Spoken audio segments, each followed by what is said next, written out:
Magkababata kami ni Rachel. Childhood sweethearts. Gusto niya magtrabaho abroad. Pumunta siya ng New Zealand. Kasi pangarap talaga ni Rachel yun eh.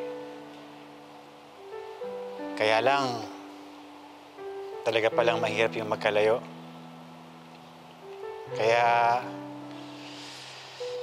sinubukan kong pahintuin siyang magtrabaho doon at pauwiin. Kaya lang, ayaw niya. Kaya, di nagtagal, naging mahirap para sa aming dalawa yung napakalayong distansya. Kaya, nag-suffer yung relationship namin. At di kalaunan, tuluyan na kami naghiwalay.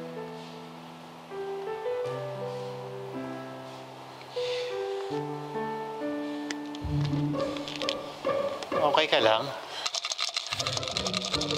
Perfect! Perfect! Ano,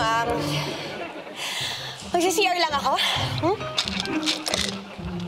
Na? Parang, oo. Okay. Okay. Sige. Okay ka lang, ha? Oh, perfect! Parang, Ha? Ibang klase. Woo! Ang tagal-tagal sa banyo talaga niyang kinaya. Wala akong masabi. Kim po.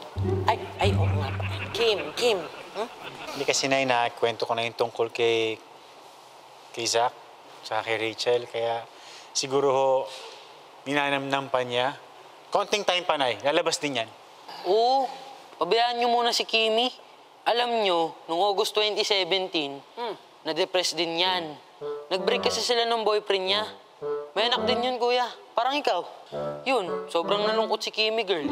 Nag-beach siya mag-isa. Wine, soul-searching, tumbling sa buhangin, habang sunset. Ganyan talaga siya. Si Kimberly.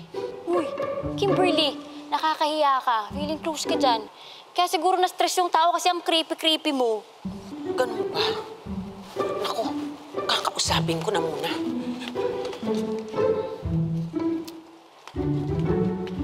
Sandali. Ano nga ba ulay pangalan?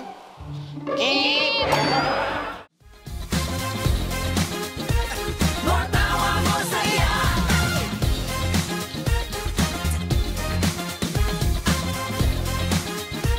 More